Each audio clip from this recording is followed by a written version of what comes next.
वफद ने भी चंद्रबाबू नायडू से जाकर आंध्र प्रदेश में मुलाकात की। मुस्लिम पर्सनल बोर्ड के जो लीडरशिप है, उन्होंने नीतीश कुमार से भी बहुत तफसीली गुफ्तगू की और उन्होंने ये कहा कि इस मसले में हम हुकूमत के साथ नहीं हैं। इसी वजह से जी वो स्टेटमेंट नहीं आया, लेकिन उन्होंने कहा कि इसको हम पार्लियामेंट में पास नहीं होने देंगे। ये बात उन्होंने उन लोगों से कही। उन्होंने कहा कि हम आपके फेवर में, बाकायदा दूसरे जो तेलंगाना की हुकूमत है उसने भी कहा कि हम इस बिल को लागू नहीं होने देंगे। कर्नाटक की हुकूमत ने कहा है। असल में ये जेपीसी में जो बिल गया है उसकी वजह दरअसल हमारे वो लोग भी है, नीतीश कुमार साहब हो या चंद्रबाबू नायडू हो, इन लोगों ने भी दबे अल्फाज में ये बात कही है कि ये बिल सही नहीं है।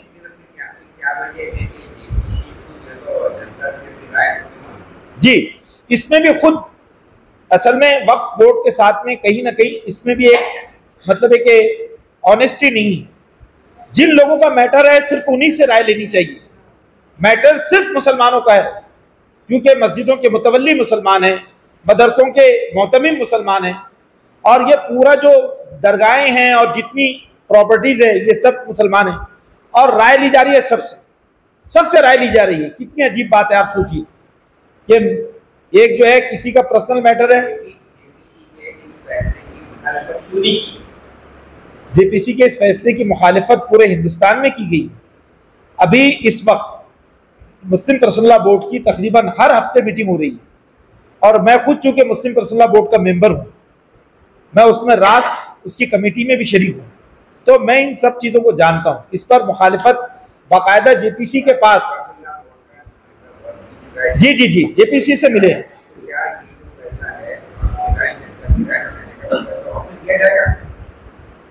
अभी तो चूंकि वो लोग एक चीज पास कर चुके हैं जी, बात कर रहे हैं। अब देखिए, असल में बात यह है कि अभी 13 तक राय दाखिल करने का वक्त है, ऑब्जेक्शन दाखिल करने का वक्त है। ऐसे जी हाँ, सही बात है ना, उनकी राय नहीं लेनी चाहिए इसमें। हाँ जी इसमें उन्होंने कहा है कि ये सुधारना कानून जी इससे वक्फ बोर्ड की जो वक्फ बोर्ड की संपत्ति है, उनकी प्रॉपर्टी है, वो सिक्योर रहेगा। ये उनका दावा। आपके पास 2013 का आप जो बोल रहे हैं बिल कॉम्प्लीट है, फिर भी वक्फ की प्रॉपर्टी आपके हाथ से कितनी चलेगी? ये बेच के खाने वाले कौन है? अगर कोई बिल, अगर आप उसमें से कोई सुधारना चाहते तो बिल को और कॉम्प्लीट बनाइए। उसमें बिल में देखिए 2013 का जो कानून है, उस कानून की रोशनी में कहीं ना कहीं उसको अदालती चारोजुई के दायरे में वो प्रॉपर्टी आती है। यहाँ तो अदालती चारोजुई हट गई है, यहाँ तो पूरे फैसले का इख्तियार एडमिनिस्ट्रेशन के पास आ गया है। कलेक्टर को ये बात के हाथ में ये चीज आ गई है कि अगर प्रॉपर्टी के बारे में कोई डिस्प्यूट हो तो कलेक्टर उसको हल करेगा। तो बेसिकली जो लीगल प्रोसीजर है वो कहीं ना कहीं इससे मुतासिर हुआ है। जी आपकी जो आपके जो सुझाव जी मान लिए जाए, हाँ, आपको ये मानेंगे? देखिए, सबसे अहम बात जो आपने कहा है कि हमारे पास में एक पूरी लीगल टीम है। मुस्लिम पर्सनल बोर्ड के पास में पूरी लीगल टीम है, सुप्रीम कोर्ट के वकील हैं, सब लोग इसमें शामिल है। जिसको सुधारना तो जाहिर सी बात है कि वो हर एक चाहेगा कि वो सुधार आए, प्रॉपर्टीज महफूज हों। अगर उसमें नीयत साफ है तो बिलाशुबा उसको तस्लीम करने में कोई मसला नहीं है।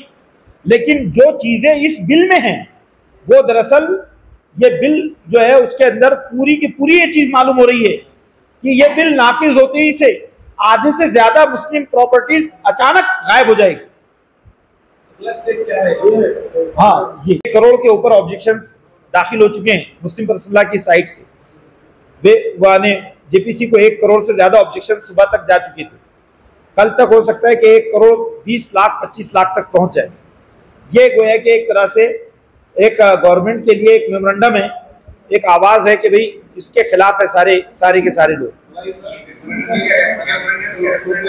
रेफरेंडम भी है, अवामी, सही बोल रहे हैं, पब्लिक रेफरेंडम।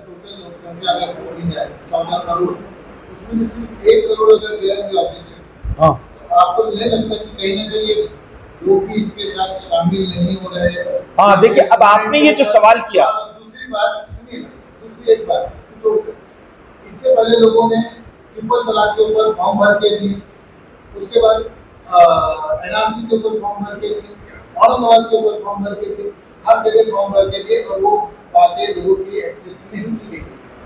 कहीं पे ये बात तो नहीं जो लोग उनका सामने नहीं आ रही है। हाँ सही नहीं, वो मसला वो नहीं है, मसला असल में गवर्नमेंट के मूड का है।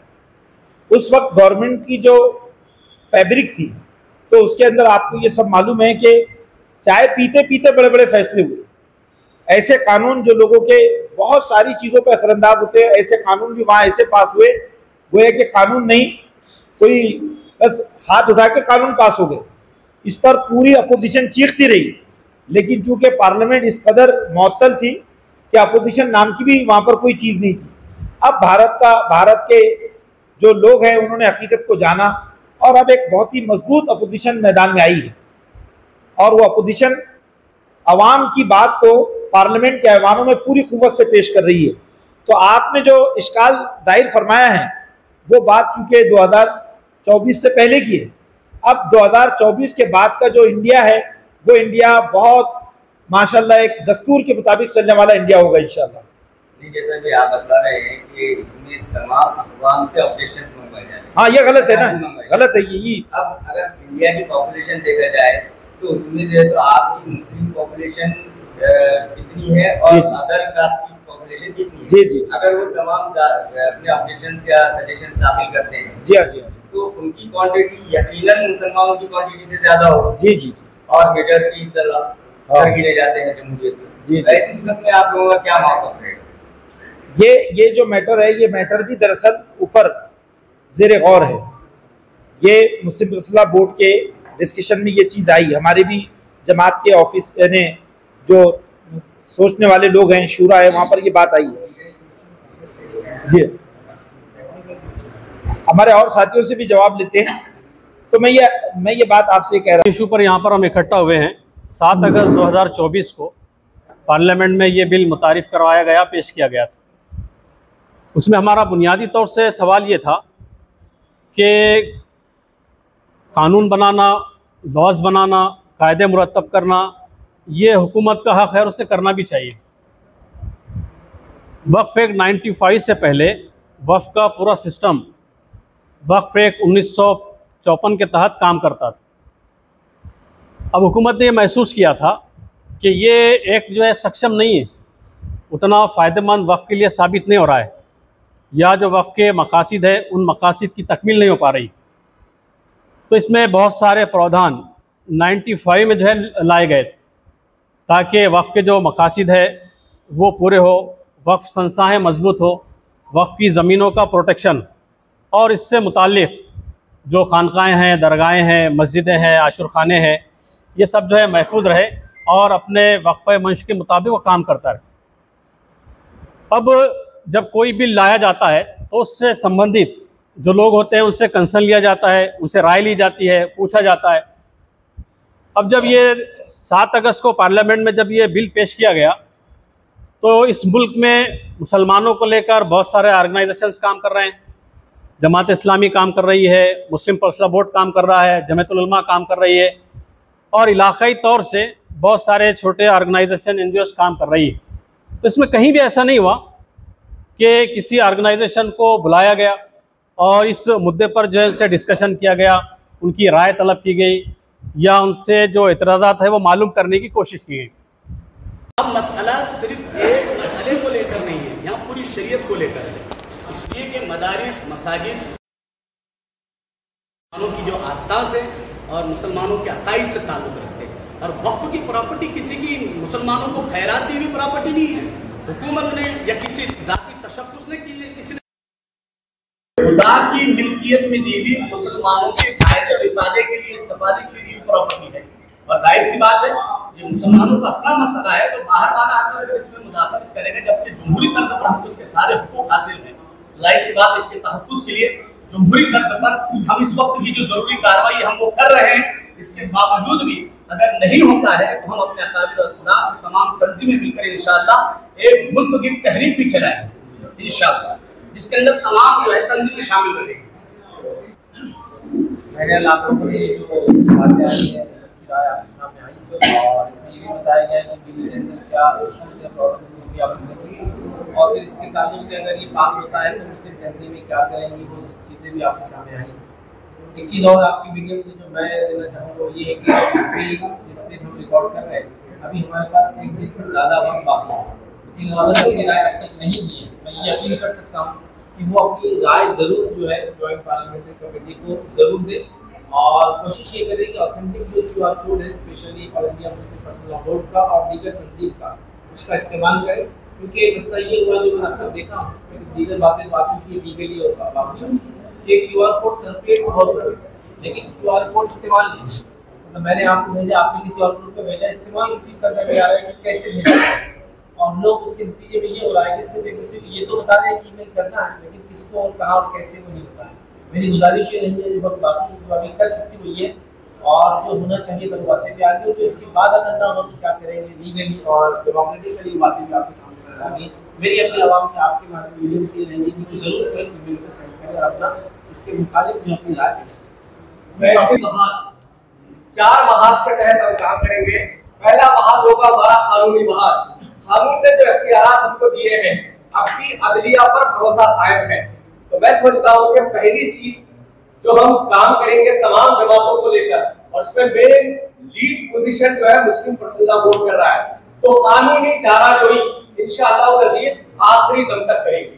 फर्स्ट सेकंड चीज, दूसरी चीज ये है कि इस सिलसिले में हम दूसरा काम जो बुनियादी तौर पर करेंगे वो सियासी महाज का है। हम तमाम लीडरान से तमाम मुस्लिम लीडरान से ये गुजारिश करते हैं इस प्लेटफॉर्म से कि वो एक हो और अपनी अपनी पार्टियों पर दबाव डाले। अभी वो बिल पास नहीं हुआ है, अभी वो बिल पास होने में काफी टाइम बाकी है, इसलिए हम तमाम आपके माध्यम से ये बताना चाहते हैं कि सियासी पार्टीज के लीडरान बड़े पैमाने पर वो हुकूमत पर और अपनी अपनी पार्टियों पर दबाव डालें। तीसरा काम इस सिलसिले में जो हम करने जा रहे हैं वो है पब्लिक ओपिनियन। पब्लिक ओपिनियन हम बनाना चाहेंगे पूरे हिंदुस्तान भर के अंदर। हम इस बात की कोशिश करेंगे कि ये वक्फ का मसला ये सिर्फ और सिर्फ जमीनों का मसला नहीं है बल्कि मुसलमानों की शरीयत से जुड़ा हुआ मसला है और मुसलमान अपना सब कुछ कुर्बान करना चाहता है शरीयत के नाम पर और वो कुर्बान करेगा इंशाअल्लाह। तो तीसरा काम हम बड़े पैमाने पर पब्लिक ओपिनियन इस पूरे मुल्क में बनाने की कोशिश करेंगे और इसमें बतौर खास बिरादरान वतन को भी शामिल करेंगे। आप जानते हैं कि ये जो बिल लाया गया है ये टोटल दस्तूर के खिलाफ है। दस्तूर यहाँ पर मुखला बैठे हुए हैं, दस्तूर की आर्टिकल 26 के खिलाफ है। आप अगर उसको देखेंगे और भी कई आर्टिकल है जिसके खिलाफ है ये। तो तीसरा काम इस सिलसिले में जो हम करने जा रहे हैं वो है पब्लिक ओपिनियन बनाने का काम और चौथा और बुनियादी काम वो ये है कि हम अपनी जिम्मेदारी अदा करें। हर शहरी हर मुसलमान और जिस फील्ड से भी वाबस्ता अफराद है वो अपनी अपनी जिम्मेदारी अगर अदा करते हैं यकीनन हुकूमत का काम तो उसका काम ये है कि वो जायदादों की हिफाजत करें, लेकिन हमारा भी काम है कि हम भी जायदादों की हिफाजत करें। ये क्यों हुआ? हमारे तर्ज अमल की वजह से हुआ। हमारे एक साथी ने भी सवाल किया कि ये बिल लाने के लिए वो मजबूर क्यों हुए? वो बिल लाने के लिए इसलिए मजबूर हुए कि जो इसके होल्डर्स थे, जो उसके कर्ता थे, उन्होंने खुद अमल किया, जिसके नतीजे में वो इस बात पर राजी हुए। तो हम उनसे भी गुजारिश करते हैं कि वो भी जिम्मेदारी अदा करें हिफाजत करने की। हुकूमत हिफाजत करेगी, हम खुद भी अपने तौर पर हिफाजत करें। तो बुनियादी तौर पर ये चार काम हम चाहे बिल पास हो या ना हो, ये चारों कामों पर इंशाल्लाह बन जाते हैं। पार्लियामेंट का उसके ऊपर अमल बजावनी कर रहे हैं, एग्जीक्यूटिव का काम है, अब यहाँ पर मसला ये है कि मैं एक मुद्दा इसको आपको स्पेसिफिक करना चाहता हूँ कि नए एक्ट का भी ट्रिब्यूनल हो जाएगा तो कलेक्टर्स कमिश्नर या एग्जीक्यूटिव जो होते हैं हमारे जमहूरी निज़ाम में जो है तीन हिस्सों में डिवाइड किया गया है। लेजिस्लेचर जो कानून बनाते हैं, एग्जीक्यूटिव जो उसमें कानून पर अमल करवाते हैं और जुडिशरी जिसने कानून तोड़ा उसके खिलाफ कार्रवाई करते हैं। अब इस बिल को अगर आप देखें तो इसके अंदर जुडिशियल पावर जो है कलेक्टर को दिए जा रहे हैं, डिस्ट्रिक्ट कलेक्टर को दिए जा रहे हैं, जो कि सरासर नाइंसाफी। अब आपने रिसेंटली उत्तर प्रदेश में देखा होगा कि कलेक्टर ने ऑर्डर पास किया कि मुसलमानों ने फ्रूट की दुकान पे अपना नाम लगाना। तो ये कलेक्टर अपने अख्तियार का इस्तेमाल सरकारी दबाव में आकर किस तरीके से करते हैं, इसकी खुली मिसालें कई मौजूद है। सवाल ये है कि हुकूमत जुडिशरी से भाग क्यों रही है? जब किसी भी डिस्प्यूट का फैसला करना होता है तो हमारे पास जुडिशियल सिस्टम मौजूद है। जब जुडिशरी मौजूद है, जब ट्रिब्यूनल मौजूद है, तो उस इख्तियार को कलेक्टर को क्यों ट्रांसफर किया जा रहा है?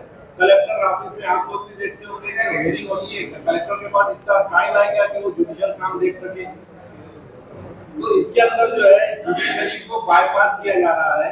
इस एक्ट के तहत एग्जीक्यूटिव जो है पूरे इख्तियार अपने हाथ में ले रहे हैं और एग्जीक्यूटिव को ये जो पावर जो सरकार दे रही है उसकी वजह ये है कि सरकार अपने मंशे के मुताबिक काम करा सके।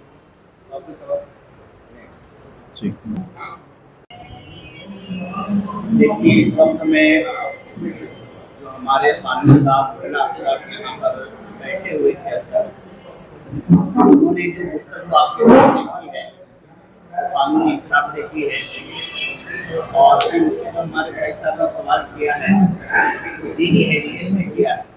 पहले तो मैं दीनी हैसियत से इसका जवाब देना चाहता हूँ। हम मुसलमान अपने पास जो सबसे मजबूत बुनियाद रखते हैं कुरान पाक, उसमें अल्लाह ताला ने साफ साफ ये फरमा दिया है वो अन्ना मसाजिद लिल्लाह, कि मस्जिदें जो होती हैं उसके मालिक अल्लाह ताला होते हैं, वो अल्लाह की मिल्कियत होती है। और ये तो कुरान पाक में अल्लाह ताला ने फरमाया है मा कान लिल मुश्रिकीन अन याअबुदू मसाजिदल्लाह, और फरमाया इन्नमा याअबुदू मसाजिदल्लाह मन आमना बिल्लाहि वल यौमिल आखिर। मस्जिदों को बनाना, मस्जिदों को बाकी रखना, मस्जिदों की हिफाजत करना, ये सिर्फ और सिर्फ काम ये ईमान वालों की जिम्मेदारी है और वही कर सकते हैं। और मस्जिदों को कहा जाता है अल्लाह की निशानी, इसके लिए वर्ड इस्तेमाल होता है शाइरुल्लाह, ये अल्लाह की निशानी है। और जो शाइरुल्लाह होते हैं, जो अल्लाह की निशानी होती है, उसकी हिफाजत करना ये ईमान से ताल्लुक रखता है। मस्जिदें जहाँ नमाज पढ़ी जाती है वो मुसलमानों की इबादत गाह है, मुसलमानों की इबादत से ताल्लुक रखती है। इसलिए इस वक्त सबसे अहम जो मसला है जहाँ से मामला बिगड़ रहे हैं, देखिए हुकूमतें ये पब्लिक बनाती है और बहुत सी दफा देखने में ये आ रहा है कि ऐसे फैसले पब्लिक के सामने आ रहे हैं जिसको एक्सेप्ट नहीं कर रहे, उनको कबूल नहीं हो रहे। मैं इस सिलसिले के अंदर ये जिम्मेदारी समझता हूँ कि ये जो हालात हुए हैं और ये जो वक्फ का बिल लाया गया है और इसका जो सुधार हो सकता है, इसका जो सलूशन है, ये हर भारतीय, इंडिया के हर नागरिक की जिम्मेदारी। इस वक्त में इंडिया का हर रहने वाला नागरिक, हर भारतीय ये सोचे कि ये हालात क्यों खराब हो रहे हैं। देखिए, जहाँ पर जिस मुल्क के अंदर अलग अलग मजहब के मानने वाले रहते हैं, मिसाल के तौर पर हमारा मुल्क है जहाँ पर मुसलमान भी रहते हैं, दलित भी रहते हैं, क्रिश्चियन भी रहते हैं, सिख भी रहते हैं, हिंदू भी रहते हैं। वहाँ पर ऐसे कानून बनाए जाते हैं जिसके अंदर मजहब बुनियाद नहीं होता है, जहाँ पर इंसाफ बुनियाद होता है, जहाँ पर इंसानियत बुनियाद होती है, वहाँ ऐसी ही बुनियादें तय की जाती हैं। दस्तूर हिंद ऐसा ही बनाया गया था और आज जो हो रहा है इसके अंदर इंसानियत को खत्म किया जा रहा है। आप उस वक्त देख रहे हैं कि शिमला के अंदर एक मस्जिद के खिलाफ में एक मिनोरिटी को, एक पब्लिक के एक झूठ को खड़ा किया गया, उनको बरगलाया गया और हिंदुस्तान के अंदर जो दस्तूर हिंद के मुताबिक जो मस्जिदें हैं, जो मुसलमान जी रहे हैं, ऐसा एक माहौल बनाया जा रहा है कि गोया कि करोड़ों मुसलमानों को खत्म कर दिया जाए, करोड़ों मुसलमान इस मुल्क से खत्म कर दिए जाए, मुसलमानों को वजूद ही बाकी न रहे, मुसलमानों की इबादत गाहें बाकी न रहे। इस मुल्क के अंदर एक ऐसा माहौल बनाया जा रहा है, जबकि ये दस्तूर हिंद इसके अंदर हर एक को आज़ादी देता है। आज इस वक्त में जिम्मेदारी असल में होती है पब्लिक की, कि पब्लिक गौर करें कि हमारे इस मुल्क में रहने की बुनियाद इंसानियत है और इंसाफ है। मजहबी आस्था, मजहबी जुनून आपको इंसाफ से हटने नहीं देना चाहिए। आज ये जो हो रहा है कल को क्रिश्चियन के साथ भी हो सकता है, सिखों के साथ भी हो सकता है। मेरी इस वक्त यही गुजारिश है कि मस्जिदें ये हमारा मजहबी मसला है, ईमानी मसला है, नमाज पढ़ना, इबादत करना, और ये हमारी अपनी चीज है। इसके अंदर इंटरफेयर करना, ये जो इंटरफेयर हो रहा है ये बिल्कुल दस्तूर के खिलाफ हो रहा है। हर एक को उसके मजहब पर अमल करने दिया जाना चाहिए। और जिस तरह भी, और रही ये बात कि इसके अंदर ये खराबी है, इस 40 जो दफात हुई है, 40 जो नुकात हमारे सामने आए हैं, मुस्लिम पर्सनल बोर्ड इस सिलसिले के अंदर हमारा बुनियादी इदारा है, उसके जिम्मेदारान ने साफ तौर पर यह कह दिया है कि हम इस मुकम्मल बिल को मुस्तरद करते हैं। उन्होंने ऐलान कर दिया है और इस वक्त में पूरे हिंदुस्तान के मुसलमान मुस्लिम पर्सनल बोर्ड के पीछे हैं और आगे जो भी बोर्ड की जानिब से और हमारे बड़ों की जानिब से ऐलान होगा हम मुकम्मल उसके साथ में रहेंगे। मैं इस वक्त आखिरी पैगाम सिर्फ यही देना चाहता हूँ, इस वक्त जितने भी हमारे भारतीय भाई है, चाहे वो शिमला में रह रहे हो या चाहे वो बनारस में रह रहे हो, कि आपकी जिम्मेदारी होती है इस मुल्क की जो बुनियाद है वो इंसाफ है, वो इंसानियत है, आप उसको बाकी रखें। और जितने भी ऐसे अब ये बिल लाया गया है इसके अंदर एक बिल्कुल नामाकूल बात है कि जो मसला मुसलमानों से ताल्लुक रखता है उसके अंदर आप दूसरी अक़लियतों से, दूसरे मजहब के मानने वालों से राय ले रहे हैं, यह खुद इंसाफ के खिलाफ है। अगर आपके अंदर इंसाफ नहीं है तो फिर मानवता कहाँ बाकी रहेगी? ये जानवरों और हैवानों में तो नहीं होती है, ये तो इंसानों में मानवता होती है। इंसानियत किसको कहते हैं? इंसानियत की सबसे बड़ी खूबी इंसाफ होता है। इससे इस मुल्क के हर रहने वाले की जिम्मेदारी है। इसी तरह जो अपोजिशन है उनकी भी जिम्मेदारी है। अब आगे जितनी भी बातें हैं वो मुस्लिम पर्सनल बोर्ड के 13 सितंबर के बाद के फैसले का हर हिंदुस्तानी इंतजार कर रहा है, उसके बाद में इंशाअल्लाह उसका जवाब दिया।